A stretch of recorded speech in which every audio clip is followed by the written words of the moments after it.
Llegué al salón de fiestas con mis ollas de tamales, y mi nuera me cerró el paso en la puerta. Eso parece comida de mercado, suegra. Aquí contratamos un chef profesional. Me llamo Remedios, tengo 65 años. Soy viuda desde hace 11, y durante más de 3 décadas levanté el negocio de tamales más conocido del rumbo de Coyoacán. Mi nuera Daniela ignora que sin mi sazón, el bautizo de mi nieta será una fiesta con mucha decoración y ningún sabor. Me había levantado a las 3 de la madrugada. A esa hora la Ciudad de México todavía duerme envuelta en ese silencio raro que solo se rompe con el ladrido lejano de algún perro callejero y el motor de los camiones de basura. Mi cuerpo ya no arranca como antes. Las rodillas me truenan cuando bajo las escaleras. Los dedos se me hinchan con el frío de la madrugada y la espalda me cobra cada movimiento con un pinchazo seco entre los omóplatos.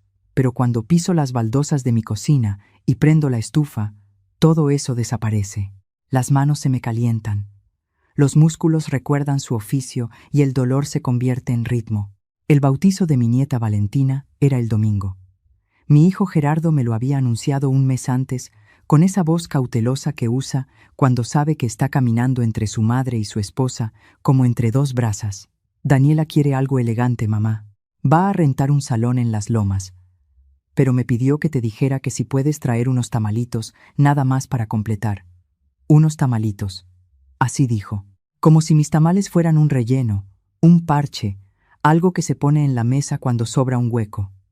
Pero yo no me ofendí. A mis 65 años ya no gasto energía en enojarme por las palabras. La gasto en cocinar. Empecé los preparativos desde el jueves. Fui al mercado de la Merced bien temprano, cuando los puestos apenas están abriendo y los marchantes todavía tienen la mercancía fresca apilada en montañas de colores. Compré 10 kilos de maíz para el nixtamal. No uso masa preparada. Nunca la usé ni cuando tenía que hacer 500 tamales diarios para surtir los pedidos de mi negocio. El nixtamal lo hago yo. Lo muelo en mi molino de mano. Ese molino de fierro negro que pesa como un muerto y que tiene grabado en la base el nombre de mi madre, Esperanza, porque fue de ella antes que mío, y de su madre antes que de ella.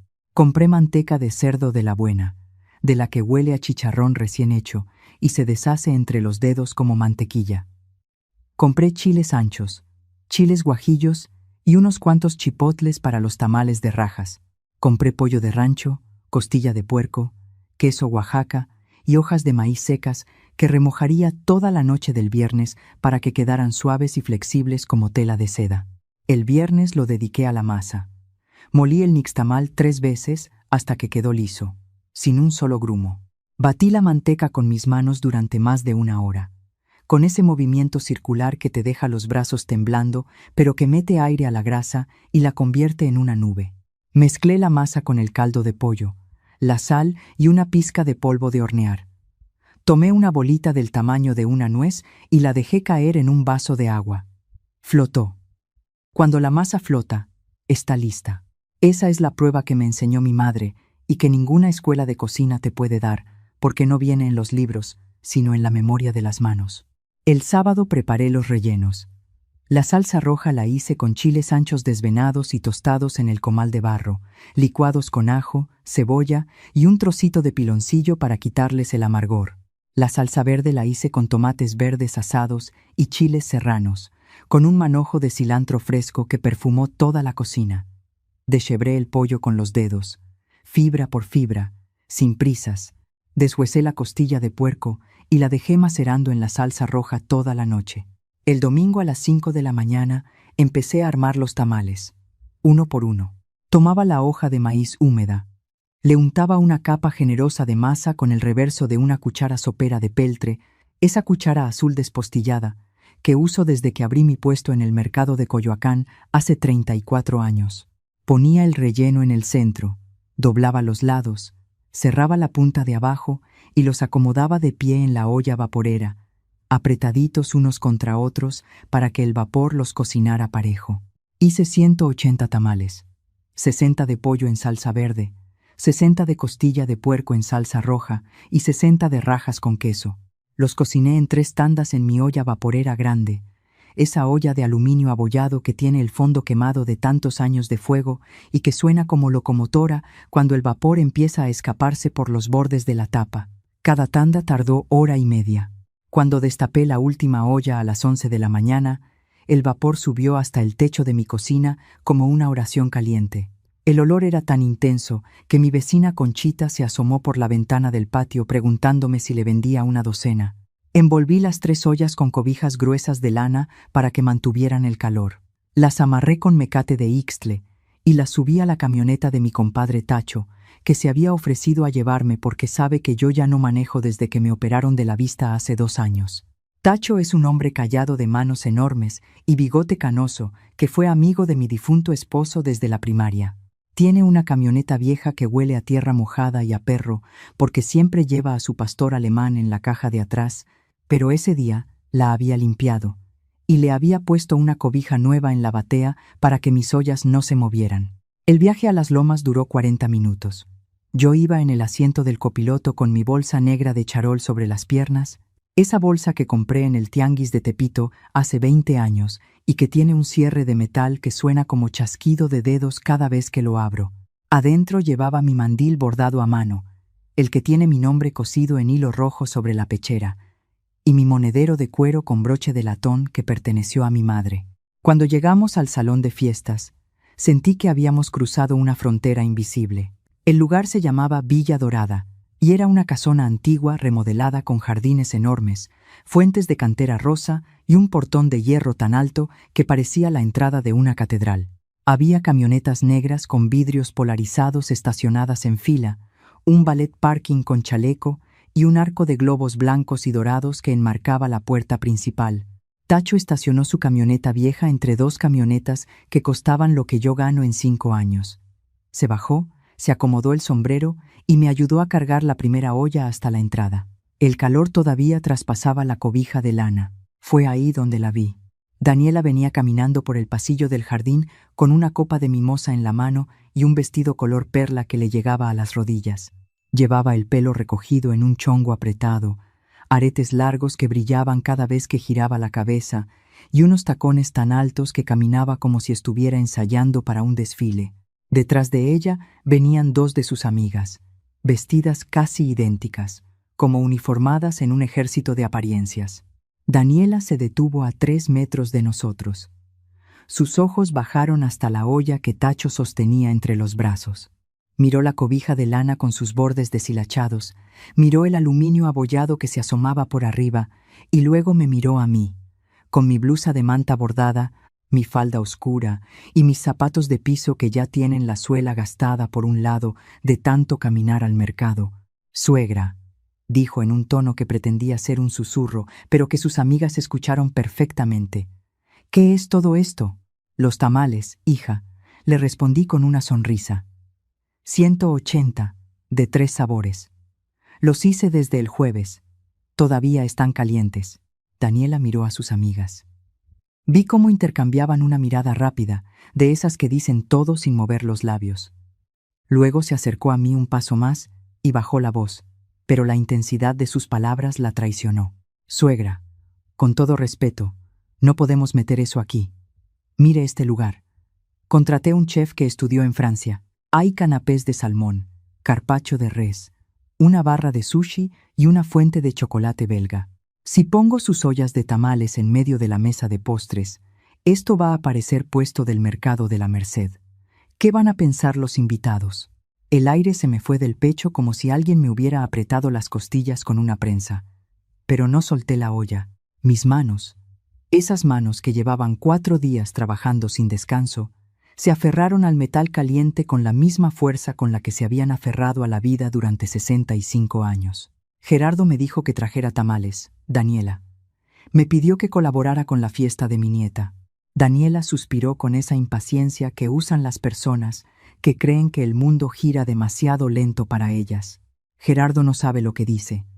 Él piensa que esto es una posada de barrio. Esto es el bautizo de nuestra hija en uno de los mejores salones de la ciudad. Vinieron los socios del despacho de Gerardo, vinieron mis papás con gente del club, vino la madrina que es esposa de un senador. No puedo poner tamales en hoja de maíz al lado de la torre de macarrones franceses. Entiéndame, suegra, lléveselos. Dígale a su amigo que la regrese a su casa. Yo le mando fotos del bautizo por WhatsApp. No estábamos solas.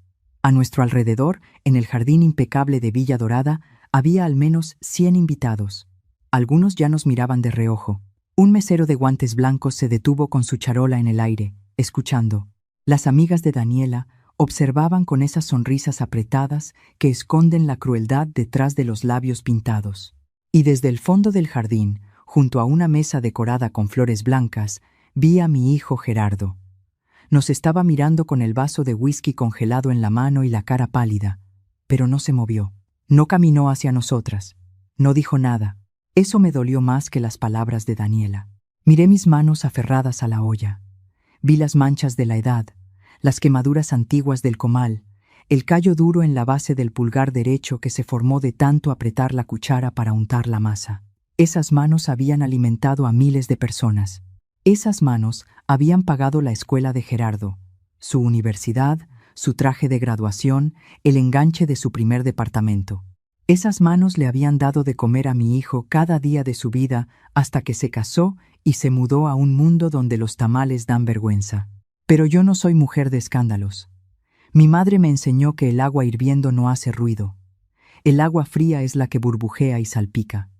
El agua que ya alcanzó su punto de hervor se queda quieta, densa, letal. A mis 65 años yo soy agua hirviendo. Está bien, Daniela, dije con una voz tan serena que la desconcertó. Si la fiesta no necesita mis tamales, me los llevo. Que salga muy bonito el bautizo de mi Valentina. Di media vuelta. Caminé de regreso hacia la camioneta de Tacho sin bajar la cabeza, sin apurar el paso, sin mirar atrás. Tacho me vio venir y su cara morena se endureció. No necesitó que le explicara nada.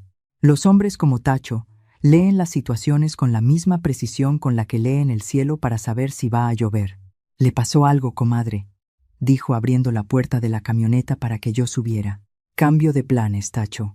Vámonos de aquí». Subí las ollas de regreso a la batea. Tacho las aseguró con el mecate. Nos subimos al vehículo y el motor tosió un par de veces antes de arrancar. El olor a chile ancho, a manteca y a masa de nixtamal llenaba la cabina como un abrazo caliente que no pedí, pero que necesitaba con desesperación. Mientras la camioneta se alejaba del portón dorado de Villa Dorada, sentí que algo se quebraba dentro de mi pecho. No era tristeza. Era algo más profundo, más viejo, más peligroso. Era la paciencia de una madre que acaba de tocar fondo. Tacho manejaba en silencio. Sus manos gruesas apretaban el volante mientras me miraba de reojo cada pocos segundos. Llegamos a la esquina del bulevar y me pidió que le indicara por dónde tomar para regresar a Coyoacán. «No vamos a Coyoacán, Tacho. Frena aquí un momento». La camioneta se detuvo bajo la sombra de un fresno enorme. Yo me quedé mirando por el parabrisas manchado de polvo. A lo lejos, calle abajo, todavía se veía el arco de globos blancos y dorados de Villa Dorada. El viento soplaba suave desde el sur, arrastrando el murmullo lejano de la música del bautizo. Metí la mano en mi bolsa de charol y saqué mi monedero de cuero. Lo abrí con un chasquido seco del broche de latón. El sonido me devolvió 30 años en un instante. Me vi parada detrás del mostrador de mi puesto en el mercado, despachando tamales a las 6 de la mañana, con la fila de clientes doblando la esquina del pasillo. El sonido de ese broche era mi campana de apertura, mi señal de que el negocio estaba en marcha. «Tacho», le dije mirándolo con una calma que lo puso nervioso. «¿Tiene hambre? Comadre, con este olor que traemos encima llevo media hora tragando saliva. Bájese, abra la batea, saque un tamal y pruébelo». Tacho obedeció sin preguntar. Lo vi bajar de la camioneta con sus botas polvorientas, caminar hasta la parte trasera, desamarrar el mecate y levantar la cobija de lana. El vapor salió disparado hacia arriba, como si la olla hubiera estado conteniendo la respiración. Tacho tomó un tamal de pollo en salsa verde, le quitó la hoja con cuidado y le dio un mordisco. Cerró los ojos. Se quedó inmóvil durante 3 segundos, masticando despacio, con esa expresión de un hombre que acaba de encontrar algo que creía perdido para siempre. «Virgen Santísima», murmuró con la boca llena. «Esto es lo más bueno que he comido en mi vida, comadre». «¿Y su nuera no quiso esto? Esa mujer está loca». No está loca, Tacho, está ciega. Pero eso se cura. Le expliqué mi plan en menos de 2 minutos. Tacho me escuchó con los ojos cada vez más abiertos, masticando su segundo tamal mientras asentía despacio. Cuando terminé de hablar, soltó una carcajada ronca que le sacudió el bigote canoso. Comadre Remedios, usted es el mismísimo demonio con mandil. Cuente conmigo. El motor volvió a rugir. La camioneta dio vuelta en U y regresó por la misma calle arbolada de las Lomas, pero esta vez no nos dirigimos al portón del salón de fiestas. Tacho estacionó la camioneta en la banqueta de enfrente, justo al lado de un parque pequeño que tenía una banca de fierro y un árbol de jacaranda que todavía conservaba sus últimas flores moradas. Desde ahí se veía perfectamente la entrada de Villa Dorada. Me bajé de la camioneta. Me até mi mandil bordado a la cintura. El algodón grueso crujió al ajustarse a mi cuerpo, reconociéndome como un viejo amigo. Mi nombre en hilo rojo brilló bajo el sol del mediodía. Remedios. Guardé mi monedero de latón en el bolsillo derecho del mandil. Sentí su peso frío y sólido contra mi cadera. Tacho bajó la tapa de la batea de la camioneta, creando una superficie plana y amplia. Subimos las 3 ollas y las destapamos al mismo tiempo. Lo que salió de esas ollas no fue solo vapor, fue una declaración de guerra aromática. El chile ancho, la manteca derretida, la masa de nixtamal, el queso Oaxaca derritiéndose dentro de las hojas, el pollo deshebrado en salsa verde con su golpe de cilantro fresco. Todo eso se mezcló en una nube espesa, visible casi, que el viento del sur atrapó con entusiasmo y arrastró directamente hacia el jardín de Villa Dorada, colándose entre los barrotes del portón de hierro como un ejército invisible que no necesita permiso para entrar. Me crucé de brazos sobre mi mandil bordado y esperé. No tuve que esperar mucho. El primer invitado que asomó la cabeza por el portón fue un hombre gordo de traje azul marino con un palillo de dientes entre los labios. Miraba a todos lados con la nariz arrugada, rastreando el origen de ese olor que acababa de interrumpir su conversación sobre bonos de inversión. Sus ojos encontraron la camioneta, las ollas humeantes y a mí, parada con la espalda recta y las manos en los bolsillos del mandil. «Señora», gritó desde el otro lado de la calle, ¿esos son tamales lo que huelo? Sí, señor. Tamales de nixtamal molido a mano, masa batida con manteca de cerdo, rellenos de pollo, costilla o rajas con queso. Los hice esta madrugada. Iban a ser para una fiesta, pero me dijeron que parecían comida de mercado. Así que aquí estoy, en la calle, que es donde la comida de verdad siempre ha vivido. El hombre cruzó la calle sin mirar si venían coches. Se acercó a la batea de la camioneta y el vapor le golpeó el rostro. Vi cómo su expresión cambiaba. La mandíbula se le aflojó. Los ojos se le humedecieron levemente, como si el olor le hubiera detonado un recuerdo enterrado en algún rincón de su infancia. «Deme 3», dijo sacando la cartera sin preguntar el precio. Tomé 3 hojas de maíz tibias, las abrí con cuidado y serví los tamales en unos platos de barro que había traído desde mi casa por pura costumbre. El hombre le dio un mordisco al de costilla en salsa roja. Cerró los ojos igual que Tacho. Masticó despacio. Cuando los abrió, me miró como si yo fuera la respuesta a una pregunta que llevaba años haciéndose. «Señora, esto sabe igualito a los tamales de mi abuela en Oaxaca. ¿Usted de dónde es?» «De Coyoacán, señor. 34 años vendiendo en el mercado. Me jubilé hace 6, pero las manos no se jubilan». Se comió los 3 sin respirar. Se limpió los labios con el dorso de la mano, olvidándose de que traía una servilleta de tela en el bolsillo del saco. Le pagó a Tacho con un billete que triplicaba el precio y se fue caminando de regreso al salón de fiestas con la boca todavía brillante de manteca. 4 minutos después, regresó con 5 personas más. La avalancha comenzó exactamente como yo sabía que comenzaría, porque conozco el hambre humana mejor que cualquier chef con diploma francés.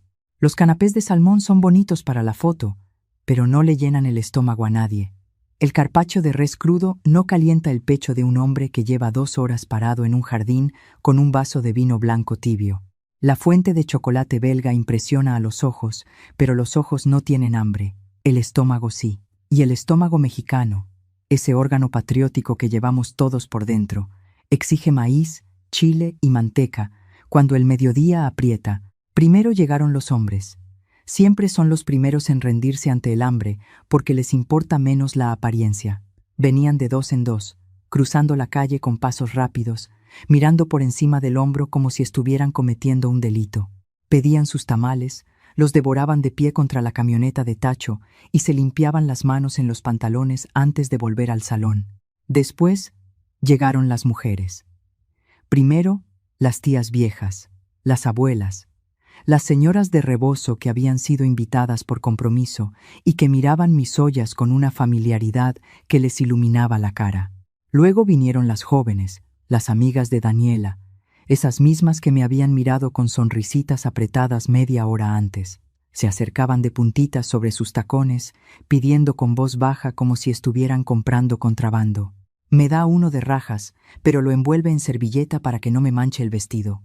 Una mujer de pelo rubio teñido y collar de perlas se comió 2 tamales de costilla parada junto a la batea de la camioneta, con los ojos cerrados y el jugo de la salsa roja escurriéndole por la muñeca hasta el brazalete de oro. Cuando terminó, abrió los ojos. Me miró y dijo con una voz que todo el mundo escuchó: «Señora, ¿usted por qué no está adentro? Esto es lo mejor que he comido en todo el bautizo». «Porque adentro no cabían mis ollas de mercado, señora», respondí con una sonrisa tranquila. «Pero aquí afuera el cielo es grande y los tamales no discriminan». Tacho se convirtió en mi socio estrella. Cobraba con una mano, entregaba servilletas con la otra y mantenía el orden en la fila que ya daba la vuelta a la esquina del parque. Su bigote canoso se movía sin parar porque no dejaba de sonreír. «Con cuidado, jefe, que la hoja quema», le decía a un señor de corbata que intentaba abrir el tamal como si fuera un regalo de Navidad. «Así no. Mire, se agarra de la punta, se jala suavecito y sale solito como bebé de la cobija». El sonido de mi monedero de latón no paraba. Cada vez que alguien me pagaba, yo hundía la mano en el bolsillo del mandil, sacaba el monedero, lo abría con su chasquido seco, guardaba el billete y lo cerraba de golpe. Ese sonido metálico se repetía cada 30 segundos, marcando el ritmo de mi victoria como un metrónomo. Desde mi posición junto a la camioneta, podía ver perfectamente el interior de Villa Dorada a través del portón de hierro. El jardín se iba vaciando. Las mesas decoradas con flores blancas tenían los manteles arrugados y las sillas vacías. La barra de sushi estaba intacta, con los rollitos de pescado crudo secándose bajo el sol como soldaditos abandonados. La torre de macarrones franceses seguía ahí, perfecta e inútil, sin que nadie le hubiera quitado ni una pieza. El chef contratado, un hombre joven con gorro blanco y delantal inmaculado, estaba recargado contra una columna con los brazos cruzados y la cara de un general que acaba de perder la batalla sin haber peleado. Y entonces la vi. Daniela salió del interior del salón cargando a mi nieta Valentina en brazos. La bebé llevaba un vestido blanco de encaje con una diadema diminuta que le resbalaba sobre la frente. Daniela caminaba con el ceño fruncido, girando la cabeza de un lado a otro, buscando a sus invitados entre las mesas vacías.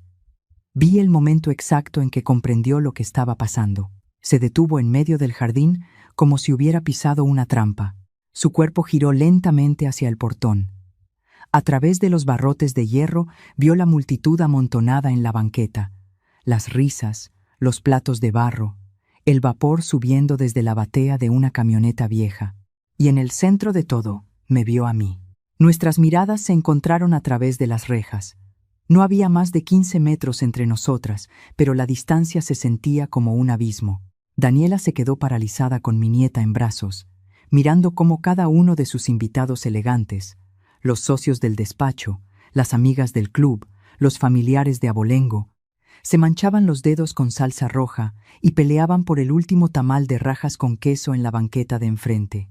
Vi cómo su mentón empezó a temblar. Vi cómo apretó a Valentina contra su pecho, como si la bebé fuera un escudo. Quiso darse la vuelta y volver al interior del salón. Pero el salón ya no era refugio. Era un cascarón vacío decorado con flores que nadie miraba. Yo no dejé de trabajar. Un señor de lentes me pidió media docena para llevar. Se las envolví en papel de estraza, con la misma precisión con la que lo hacía en el mercado. Recibí el pago. Abrí el monedero. El latón sonó. Lo cerré. La segunda olla se vació. Empecé con la tercera. Fue en ese momento cuando vi a Gerardo. Mi hijo salió del salón de fiestas con las manos en los bolsillos y la cabeza gacha. Caminó hasta donde estaba Daniela, que seguía clavada frente al portón con la bebé en brazos. Le dijo algo al oído. Daniela negó con la cabeza. Él insistió. Ella volvió a negar, pero esta vez le vi los ojos rojos. Gerardo le puso una mano en el hombro y la empujó suavemente hacia el portón. Salieron juntos a la calle. La fila de invitados se abrió para dejarlos pasar. Algunas personas bajaron la mirada, otras siguieron comiendo como si no hubieran visto nada. La mujer rubia del collar de perlas le dio un codazo a su marido y ambos se hicieron a un lado. Daniela y Gerardo se detuvieron frente a la batea de la camioneta. Mi hijo me miró con esos ojos de niño regañado, que conozco desde que tenía 5 años, y rompió el jarrón de Talavera que mi madre me regaló cuando me casé. Daniela miraba el piso, apretando a Valentina como si la tierra pudiera tragársela. No dije nada, seguí sirviendo. Mamá, dijo Gerardo con la voz quebrada, le pasé un tamal a una señora que esperaba. Cobré. Abrí el monedero. Chasquido del latón. Lo cerré. Mamá, por favor. Lo miré por fin. Mi hijo, el licenciado que yo crié sola vendiendo tamales en el mercado de Coyoacán. El hombre que usaba trajes italianos pagados con masa de nixtamal. El que se había casado con una mujer que le daba vergüenza el olor a chile ancho. ¿Quieren un tamal? Le pregunté con la misma voz que usaba con cualquier cliente. ¿De pollo, de costilla o de rajas? Los de rajas ya se están acabando. Gerardo cerró los ojos un momento. Cuando los abrió, estaban húmedos. Asintió sin hablar. Le serví 2 tamales de costilla en un plato de barro. Se los entregué a él, no a Daniela. Él tomó uno y se lo acercó a su mujer. Daniela lo miró como si le estuviera ofreciendo una bomba. Pero la bebé en sus brazos estiró la manita regordeta hacia el tamal, atraída por el olor, y Daniela, por instinto de madre, se inclinó para que Valentina pudiera tocar la masa tibia. La bebé sonrió. Una sonrisa sin dientes, redonda y perfecta, de esas que solo saben dar los niños, que todavía no conocen la vergüenza ni las apariencias. Daniela miró esa sonrisa y algo se le rompió por dentro. Se le notó en la forma en que sus hombros cayeron de golpe, como si hubieran estado sosteniendo un peso invisible durante años. Gerardo le dio un mordisco al tamal. Masticó en silencio. Una lágrima le resbaló por la mejilla y cayó sobre la hoja de maíz. Fue entonces cuando apareció ella. La señora Mercedes, la suegra de Daniela, la madre de Daniela, una mujer alta y delgada de pelo blanco, cortado a la perfección, que llevaba un traje sastre gris perla y un broche de diamantes en la solapa. Era la matriarca de la familia de Daniela, la mujer de sociedad cuya aprobación mi nuera perseguía con la desesperación de un perro que corre detrás de su propia cola. Doña Mercedes cruzó la calle con pasos firmes de mujer acostumbrada a que el mundo se mueva a su ritmo. Se detuvo frente a mi olla.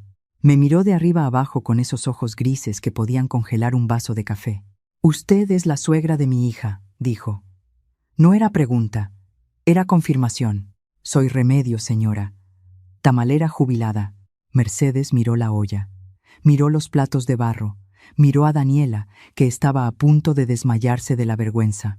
Y sin pedir permiso, metió la mano en la olla, sacó un tamal de pollo en salsa verde, le quitó la hoja y le dio un mordisco. El silencio que se hizo en esa banqueta fue sepulcral. Todos dejaron de masticar para mirar a la matriarca. Mercedes masticó despacio, con los ojos entrecerrados, evaluando cada sabor con la precisión de alguien que sabe lo que es buena comida. Tragó. Se limpió la comisura de los labios con el pulgar. «Daniela», dijo Mercedes, girándose hacia su hija con una voz que cortaba el aire. «Yo crecí comiendo tamales como estos en la cocina de tu abuela en Puebla. ¿Me puedes explicar por qué esta señora está vendiendo en la calle en lugar de estar sentada en la mesa de honor de mi nieta?» El mundo de Daniela se derrumbó en esa sola frase. No fue mi venganza, fue la de la realidad, que siempre termina cobrando las cuentas que la apariencia deja pendientes. Daniela buscó con la mirada a sus amigas, pero la rubia del collar estaba demasiado ocupada pidiendo su tercer tamal. Buscó a Gerardo, pero mi hijo tenía la boca llena y los ojos fijos en el piso. No esperé la respuesta de Daniela. No era necesario. Las lecciones más duras son las que no necesitan explicación. Intervine con voz firme, pero sin filo. Fue decisión mía, señora Mercedes. Vi que el salón estaba muy elegante y no quise que mis ollas viejas desentonaran con la decoración. Le dije a mi nuera que prefería quedarme aquí afuera, donde hay brisa y sol. Yo soy mujer de calle y de mercado. Me siento más cómoda bajo un árbol que bajo un candelabro. Mercedes me miró fijamente. Ella sabía que yo estaba mintiendo. Lo vi en la pequeña arruga que se le formó junto a la boca, en ese gesto casi imperceptible de las mujeres inteligentes que reconocen una mentira noble cuando la escuchan. Pero también entendió que yo le estaba regalando una salida a su hija, una oportunidad de salvar la cara en público, pues su comodidad nos dejó sin comida adentro. «¿Remedios?», dijo Mercedes con una media sonrisa cargada de respeto. «Pero le voy a pedir un favor. Para la próxima fiesta familiar, usted se instala donde quiera, pero me avisa antes para ser la primera de la fila». Tomé un fajo de billetes de mi monedero de latón. Los conté rápido. Separé una cantidad generosa y se los entregué a Mercedes. «Esto es para la colecta del bautizo de mi nieta, señora. Los tamales son mi trabajo, pero Valentina es mi sangre. Lo que produzcan estas manos viejas siempre será para ella». Mercedes tomó el dinero con ambas manos, inclinó la cabeza levemente y regresó al salón sin decir una palabra más. Los invitados la siguieron poco a poco, llevándose el último bocado entre los dientes. La tercera olla se vació a las 2 de la tarde. 180 tamales vendidos en menos de hora y media. Tacho recogió los platos de barro, dobló las cobijas de lana y cerró la batea de la camioneta. Mi mandil bordado tenía manchas de salsa y harina, pero yo lo llevaba puesto como un general lleva su uniforme después de la victoria. Nos quedamos 3 personas en la banqueta: Tacho, Daniela y yo. Gerardo había entrado al salón para despedir a los últimos invitados con la bebé en brazos. Daniela estaba parada frente a mí con los tacones hundidos en el pasto del parque. Se había quitado los aretes largos y los apretaba en el puño cerrado. El maquillaje perfecto de la mañana estaba arruinado por las líneas húmedas que le cruzaban las mejillas. «Suegra», susurró. «Lo que le hice no tiene nombre». No le respondí inmediatamente. Saqué mi monedero de latón del bolsillo del mandil. Lo abrí con su chasquido familiar. Lo cerré. El sonido quedó flotando en el aire, como el punto final de una oración larga. «Tiene nombre, Daniela», le dije con una calma espesa que me nacía del centro del pecho. «Se llama olvido. Olvidaste de dónde viene la comida que te alimenta. Olvidaste que las manos que amasaron tu boda, los tamales de tu posada y el mole de tu primera Navidad con Gerardo son las mismas manos que hoy echaste a la calle. Pero olvidar no es pecado. El pecado es no querer recordar. Y tú hoy ya recordaste». Daniela dejó caer los aretes al pasto. Se cubrió la cara con las manos y lloró. No fue un llanto suave de película. Fue un llanto feo, ruidoso, de esos que te sacuden los hombros y te mojan las manos y te dejan sin aire. Lloró como lloran las personas que llevan años sosteniendo una máscara y de pronto se dan cuenta de que la máscara pesa más que la verdad. No la abracé inmediatamente. Hay lágrimas que necesitan caer al suelo sin que nadie las atrape. Hay dolores que curan solo si los dejas arder completos. La dejé llorar hasta que el temblor de sus hombros se fue calmando y su respiración se hizo más lenta. Entonces di un paso hacia ella. Le quité las manos de la cara con suavidad. Le limpié una mejilla con la esquina de mi mandil bordado, ese mandil que olía a chile ancho y a manteca y a 34 años de trabajo honesto. Ya pasó, y ya. Las nueras tercas y las suegras necias estamos condenadas a chocar, pero también estamos condenadas a querernos, porque las dos amamos al mismo hombre tonto que se quedó callado cuando debió haber hablado. Daniela soltó una risa húmeda entre las lágrimas. Se secó la nariz con el dorso de la mano, arruinándose la manga de seda del vestido color perla sin que le importara un centavo. ¿Puedo ir con ustedes a su casa, suegra? No quiero volver a la mía hoy. Quiero que me enseñe a hacer la masa. Esa petición valió más que todos los billetes que pesaban en mi monedero de latón, más que la cara de asombro de doña Mercedes, más que la fila de invitados elegantes manchándose los dedos en mi banqueta. Daniela, la mujer que me había echado de su fiesta porque mis ollas parecían de mercado, me estaba pidiendo que le enseñara a ensuciarse las manos. «Sube a la camioneta», le dije. «Pero te advierto que Tacho maneja recio y la cobija de atrás huele a perro». Daniela se rió de verdad por primera vez ese día. Se quitó los tacones, los cargó en la mano y subió descalza a la cabina de la camioneta de Tacho, sentándose en medio de los dos como si fuera una niña que acaba de encontrar el camino a casa. Gerardo salió del salón con Valentina dormida en el hombro. Nos vio a los tres apretados en la camioneta vieja, listos para arrancar, y su cara pasó de la confusión al alivio en medio segundo. Se acercó a la ventanilla del copiloto, me miró a los ojos y dijo con la voz todavía temblorosa: «Perdóname, mamá. Debí haber dicho algo». «Sí, debiste. Pero hoy te perdono porque traes cargando a mi nieta y porque te voy a necesitar para desgranar el maíz mañana temprano. Sube atrás con la bebé y agárrate fuerte». El viaje de regreso a Coyoacán fue el más ruidoso de mi vida. Tacho cantaba rancheras con la ventanilla abierta. Daniela se reía de sus desafinadas. Valentina se despertó a medio camino y empezó a balbucear como si quisiera opinar. Gerardo iba en la batea de atrás, sentado sobre las cobijas de lana que todavía olían a tamal, con el viento despeinándolo y una sonrisa de adolescente que no le veía desde hacía años. Llegamos a mi casa, cuando el sol de la tarde pintaba las paredes de naranja. Mi casita de muros de cal con su puerta de madera verde y su maceta de geranios en la ventana nunca me había parecido tan grande. Tacho nos ayudó a bajar las ollas vacías. Le pagué el triple del viaje. Le di un abrazo que le crujió los huesos y le prometí una olla de tamales cada quincena hasta que se muriera o se me acabara el maíz. «Comadre», dijo Tacho con los ojos brillando bajo el ala de su sombrero, «si usted vuelve a poner puesto, yo le estaciono la camioneta donde sea, hasta en la Puerta de los Pinos».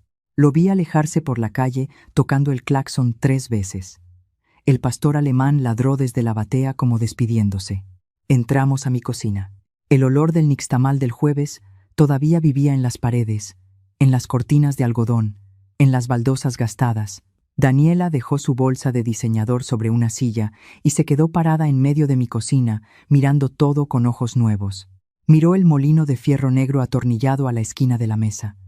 Miró la cuchara de peltre azul despostillada colgada de un clavo en la pared. Miró el comal de barro sobre la estufa, curado por décadas de uso hasta quedar negro como obsidiana. Miró las paredes donde colgaban los retratos amarillentos de mi madre Esperanza y de mi suegra Consuelo, las dos mujeres que me enseñaron todo lo que sé. «Esto huele a mi abuela», dijo Daniela en voz baja, casi para sí misma. Su abuela de Puebla, la que hacía tamales. La miré sin decir nada. Se arremangó la blusa de seda hasta los codos. Abrió el grifo del agua caliente y empezó a lavar las ollas. El aluminio abollado chocó contra el fregadero con un sonido que me trajo de golpe 30 años de madrugadas. Daniela frotó la primera olla con la fibra verde hasta que el metal quedó brillante. Frotó la segunda y la tercera. Le tomó 40 minutos. Cuando terminó, tenía las manos rojas, las uñas sin esmalte y el vestido color perla salpicado de agua jabonosa. Se dio la vuelta y me miró con los ojos limpios. Esa noche cociné la docena de tamales que había guardado en el refrigerador para Gerardo. Los calenté en el comal de barro, uno por uno, volteándolos con la mano desnuda porque así es como se hace, sin pinzas, sin guantes, con la piel curtida que no le tiene miedo al calor. Cenamos los 4 en mi mesa de madera, la misma mesa donde Gerardo hacía la tarea de la escuela mientras yo despachaba los pedidos de la noche. Daniela comió 3 tamales sin hablar, concentrada en cada bocado como si estuviera aprendiendo un idioma nuevo. Valentina dormía en un Moisés improvisado con cobijas limpias que olían a jabón de barra. Nadie mencionó Villa Dorada. Nadie habló de canapés de salmón ni de torres de macarrones franceses. No hacía falta. La realidad ya había dicho todo lo que necesitaba decir. El cambio en Daniela fue como el del maíz cuando lo pones en la cal. No sucede de golpe. El nixtamal necesita horas de remojo para que la cáscara se ablande y el grano se transforme. Así fue con mi nuera. No se convirtió en otra persona de la noche a la mañana, pero empezó a quitarse las cáscaras. Los domingos dejaron de ser una llamada apurada de 5 minutos. Empezó a venir a Coyoacán con ropa cómoda, sin tacones, sin aretes de diseñador. Se sentaba en mi cocina con Valentina en la carriola y me veía cocinar con la misma atención con la que sus colegas miran las pantallas de la computadora. Después empezó a preguntar: ¿por qué la masa tiene que flotar? ¿Cuánta sal le pone al caldo? ¿Cómo sabe cuándo el comal está listo? Le enseñé todo, despacio, sin prisas, como me enseñó mi madre a mí. 2 meses después del bautizo, Daniela organizó una cena en su casa para los socios del despacho de Gerardo. Pero esta vez no contrató chef francés ni puso torre de macarrones. Me llamó un jueves por la noche. «Suegra, ¿me puede enseñar a hacer mole?» No de sobre, del de verdad. De ese que lleva 3 días y 20 chiles diferentes. Fui a su cocina moderna de mármol blanco con mis chiles anchos, mis pasillas, mis mulatos y mi tablilla de chocolate de metate. Le enseñé a tostar los chiles en el comal sin quemarlos, a molerlos con almendras y pasas, a revolver el mole en la olla de barro durante horas sin perder la paciencia. Su cocina de revista quedó manchada de chile y con olor a especias que tardó 3 días en irse. Los socios de Gerardo se comieron el mole hasta lamer el plato. Daniela les dijo sin que nadie le preguntara: «La receta es de mi suegra. Remedios. Ella me enseñó, no se escondió, y mi mayor victoria, la que me calienta el pecho cada mañana cuando me levanto a encender la estufa, la vivo cada vez que abro la puerta de mi cocina y encuentro a Valentina sentada en el banquito de madera donde antes se sentaba su papá. Tiene 2 años, y ya sabe decir tamal antes que cualquier otra palabra de 3 sílabas. Mete las manos en la masa con una ferocidad que me hace reír hasta que me duelen las costillas. Se embarra harina hasta las cejas. Me mira con esos ojos enormes y redondos, esperando mi aprobación, y yo le digo lo mismo que mi madre me decía a mí cuando tenía su edad: «Más fuerte, mi niña».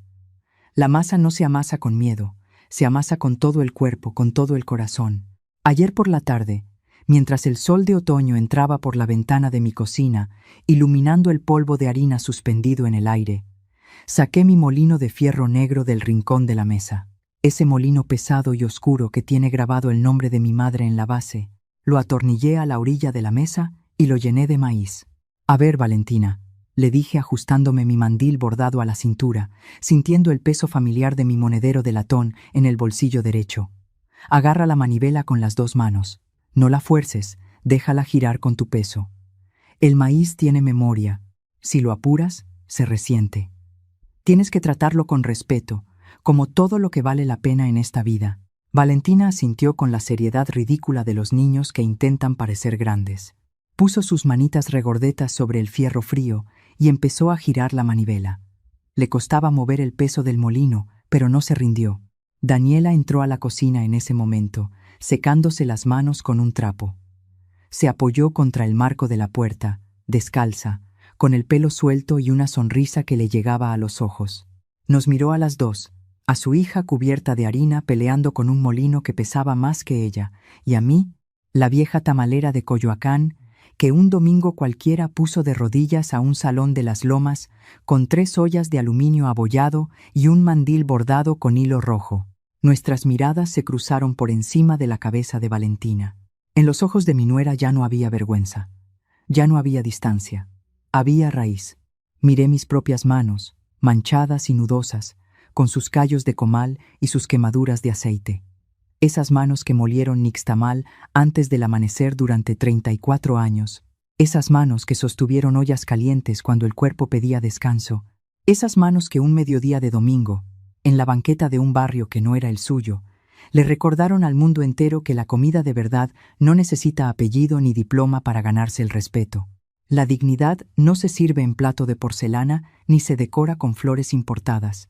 La dignidad se amasa en la madrugada, se cuece a fuego lento y se reparte con las manos desnudas, sin pedir permiso, sin bajar la mirada, sin disculparse jamás por el barro del que estamos hechos.